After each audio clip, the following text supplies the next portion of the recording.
Okay, I got one of my power units that I had ordered off the internet for my little carbide grinders. So I'm going to go ahead and I'm going to put a cord on it, and we're going to check it out and see if it'll work for what I want. I got another one coming, it hasn't showed up yet. So I'm going to get the meter over here. Get a meter anyway. Okay, and I'm going to do it on the surface plate here. Work on the surface plate. Let's see if you can try to. I think I'm going to start this other camera up over here and get it going and see if I can get some good footage on with this camera. This is my knockoff of GoPro. They actually work pretty good. And I want to get, that zoomed in on, okay. So we'll start that recording. Okay, so that's recording. So now they're both recording here. Bend you down a little bit. All right, on the back side here, the labels, it's the ground, neutral, and then I don't know why I'm taking it that load or the power, the hotline. I'm taking it that's what that's. Anyway, I've got a cord here. I just want to make sure that the wires are right. So if you hold this like this, this should be the green one, which would be the ground. Just going to check continuity to make sure that everything is okay. Where's my probe here?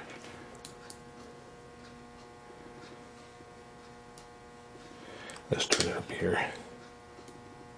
Okay, so that should be the green wire. And you can see it is.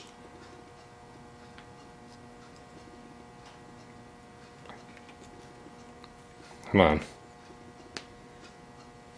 Alright, what happened here? The battery go dead on my... Let me get my other meter. I think the battery might have went dead on this one. This is better. This is actually a little bit better meter anyway.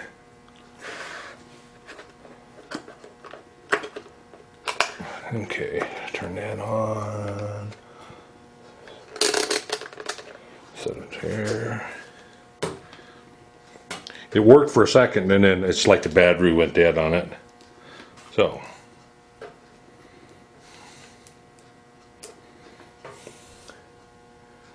what am I doing wrong here? Oh, we'll plug this in right. My meter was set up for checking amperage. There we go. So this should be the green wire, and it is. And then when you're holding the plug with the ground up above, this one here should be the neutral wire, I believe. And the neutral wire would be white or blue. Yep. So, and then the one to the right, when you're looking at it, the one on the right should be the hot wire, black, or in this instance brown. This must be a cord. This is an old salvage cord that I salvaged off of something, and the hot wire is usually brown or black. The neutral wire is white or blue, and then the ground is green. And I'm just double checking myself, and that's correct. So now we're going to go ahead. I'm going to go ahead and put them on this unit here. So the first one is the ground here, and need to find the screwdriver. Here we go. So this is the ground here. I'll loosen this up.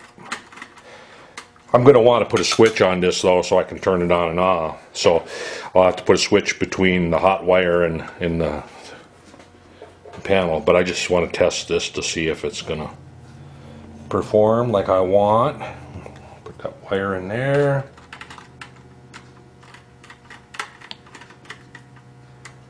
Tighten that up.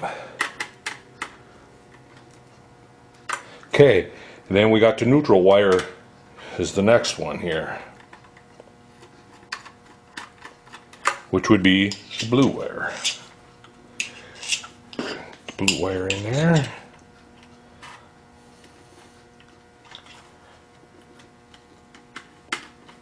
It's actually a pretty nice little unit if it works all right.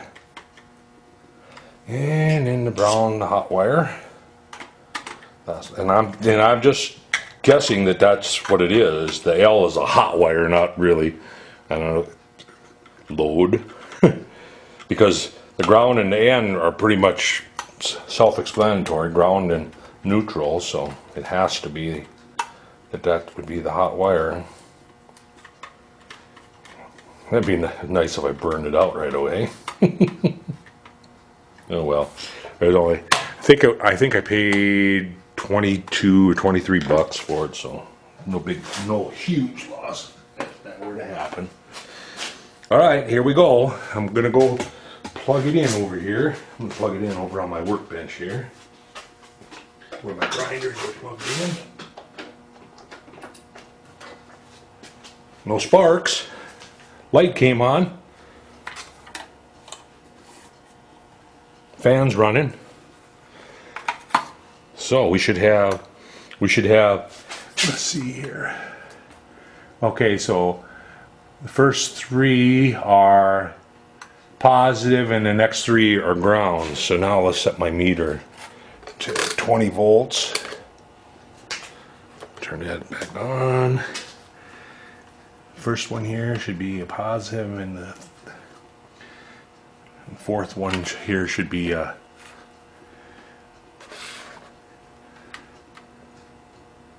negative. 11.81, that's close enough for me. Second one is 11.82, still close enough for me. 11.82. Okay, so we got, I'm going to take and hook the meter into one of the positives. I want to check the amperage to make sure that the amp draw is going to be sufficient.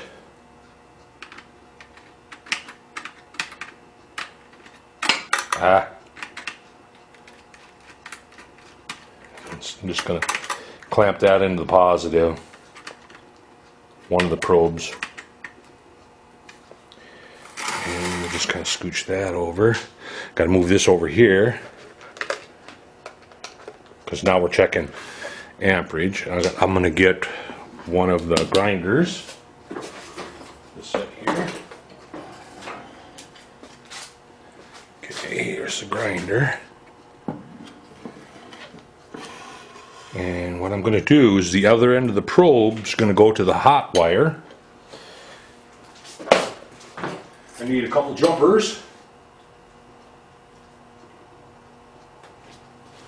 Okay, got a couple jumpers here, jumper wires.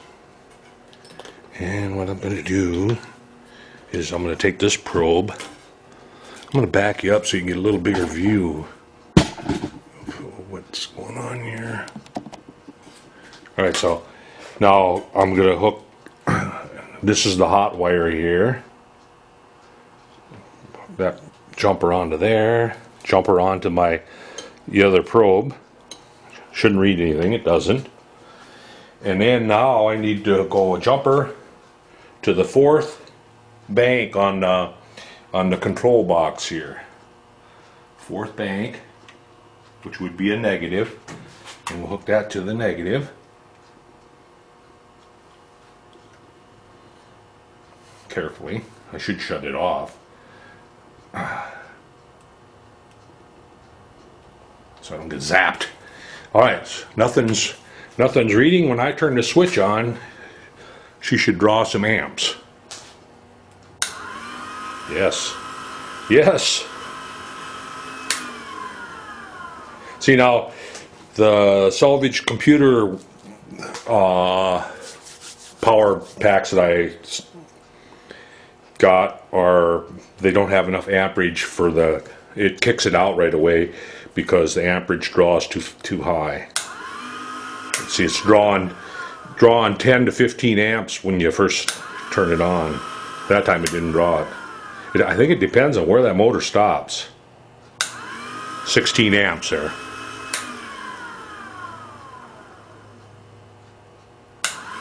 12.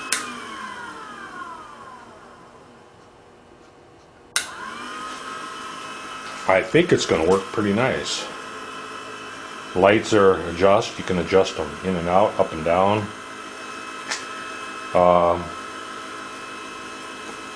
And then there was concern about the motor being able to pull that load. I don't want to put it on the wheel, but I'll go on the back side here and try to stop it.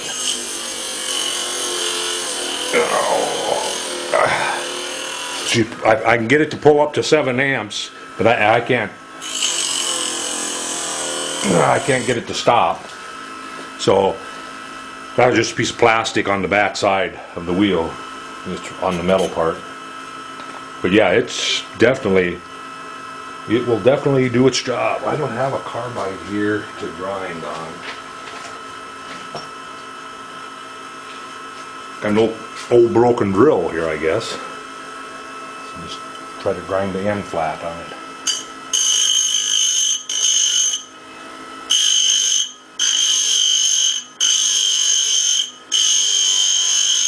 Woohoo, that's hot.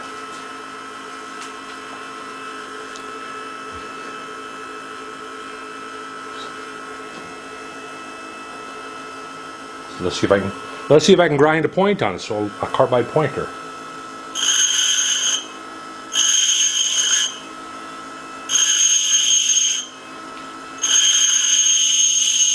Getting hot. Whew.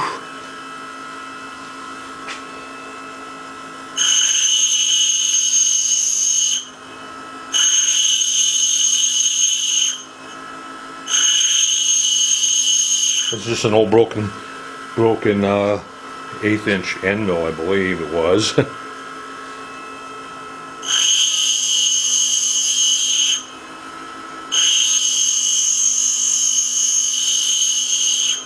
Yeah.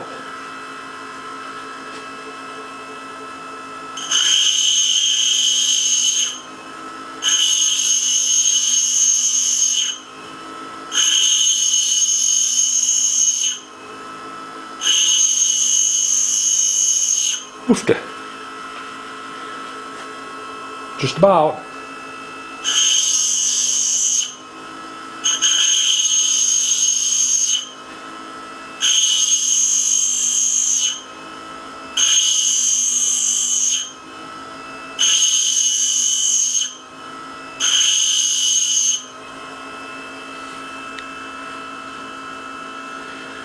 Okay, well anyway, and then for cleaning that wheel, to clean it up, this used to be white, but I've been soaking it in. I throw it in the coolant. I just threw it in some coolant to let it soak. Let it draw in some of the coolant to clean that wheel. And just after it's soaked up,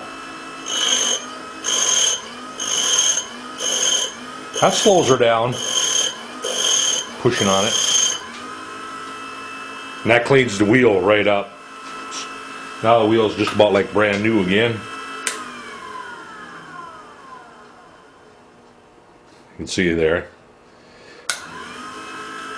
And forward, reverse.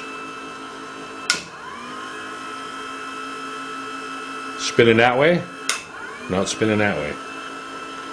Yeah, I think that box is going to work pretty good. I like it. Now if the other one comes, the other one is,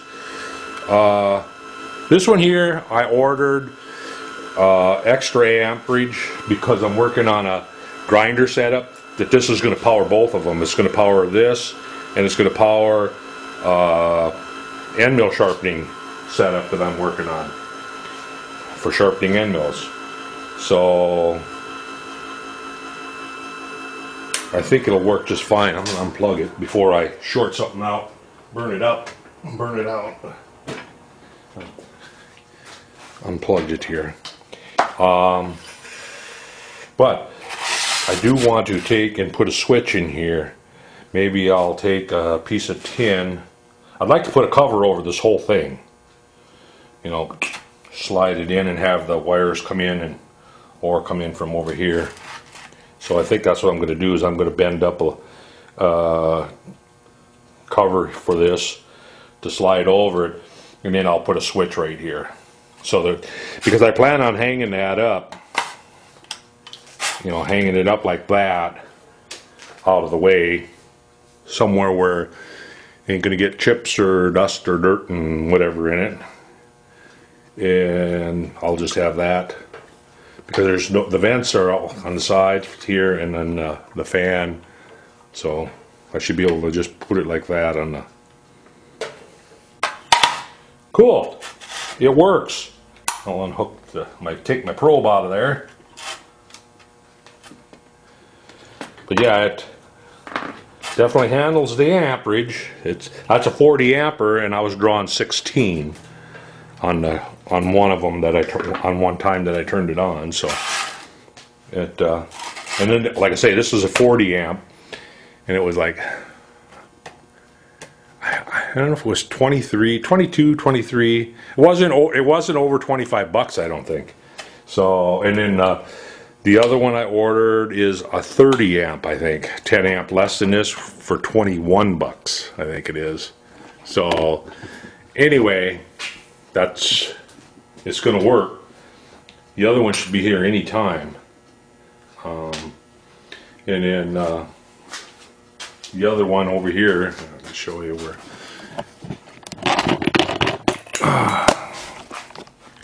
The other one over here sitting on my bench, basically the same thing. You know, it's lights under here and on and off switch, and that the two wires to hook up, and like I say, it's the same thing. You can adjust the angle of the table, slide it in and out against the wheel. And this is the grinder setup I'm working on back here for sharpening my end mills.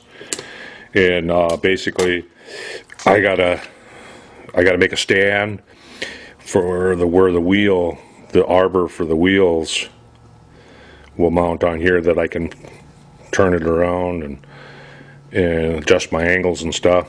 I bought this little cross slide for it. I think that's going to work just dandy for what I want, because I don't really need. I'm not taking the end mills when I sharpen them to any special size. I just sharpen them until they're sharp, whatever size they are. I put in my cutter comp, and if I'm working on an NC, or I take it into account when I'm over on the manual mill. So, and it's, I mean, this little cross slide was fairly cheap too. I think it was like, I don't think it was over 30 bucks. Because I seen that and I go, well, I'm going to take a chance and buy one. And I bought it, and I'm very happy with it. It's a nice little cross slide. I mean, yeah, you can't go milling with it, but for sharpening end mills and stuff, it's going to work perfect for what I want. So anyway, I suppose I should probably quit jabbering here and call it quits. I'm going to take and put this one aside, because I know it works. I know it works just fine. Put it aside until I have time to make that back cover and put a switch on it. I definitely want to be able to turn it on and off, not have to go and unplug it, because with it plugged in, the fan started running right away. It's putting out juice right away. There's no on and off. So that's, you know, they can make their product a little bit better if they would just put an on and off switch on there. I could put it in the, I don't want to really mess around and take this cover off, but I suppose I could take this cover off and put it right here. because it looks like there's plenty of room underneath in there. 1, 2, 3, 4, 5, about 6 screws it looks like that comes out the way it looks. Or I could just go ahead and, I think I'm just going to do the bend and put a little, I could just, decisions, because the switch I'm going to be putting in there will be small enough to where, and what will happen is this line will go to the switch, and then from the switch to the hot wire. So anyway, I'm fiddling around in the garage today because I got done mowing the grass just in the nick of time, and it started raining, and the humidity has shot up. Everything's wet, and it's hot outside, warm. I'm not used to the high humidity like this, and they're forecasting severe thunderstorms for this afternoon. So, well, it is this afternoon already. It's like, what time is it? 4 o'clock? It is 5 o'clock. 5 o'clock already. The day flies by, I tell you. Ever since I retired, the days just, you get up in the morning and the next thing you know, you're going to bed already. That's keeping busy, I guess. So, and I got my lathe fixed. I posted a video earlier this morning. It was when I posted the video. I fixed it yesterday. I can't believe that they did that with the pulley, and it's been like that since day one. That lathe, it always made a weird noise. Well, now I know what that weird noise was. So I should have explored it back then, but I kept thinking that it was the gear train in the transmission, because I put oil in it, and I don't know if I read, it was in the book, I think one of the books says to run it in every gear a certain amount of time and then drain the oil out and put fresh oil in. Well, I did that, and I used it for a while, and I kept thinking, you know, it's still kind of making noise, and it's probably still going to be dirty again. So I drained it twice and then put fresh stuff in it again. So, and then the first time that I drained it, yeah, there was a lot of metal chips that China doesn't do a very good job of deburring their stuff. Nothing. I bought vices from there. China, it's a knockoff of a Kirk vise. They're nice vices if they were to just spend just a little bit of time at deburring and then grinding the jaws and stuff straight too. They didn't. I was lucky enough to where I had access to a surface grinder, and I took them, the vices I bought, I tore them completely down and went from the ground up. I ground everything square and parallel, and so. But they do have the movable jaw. It does pull down. It doesn't drift up in the air. It actually pulls down. So it's a pretty decent knockoff of the Kirk vise. So anyway, I better go.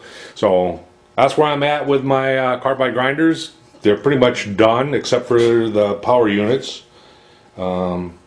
I got, like I say, I got both of them. They both got lights on them and everything, and switches, and they're done. Just a matter of getting that other power unit. That's supposed to be here, I think, next Monday. I think that's the tracking said be here Monday. So I'll get that put together, and by then, hopefully the cases are the same. They look the same. I'm gonna bend up back panel for it also, and put a on and off switch on that one also. So anyway, that's what's going on. Thanks for watching. We'll catch you guys later.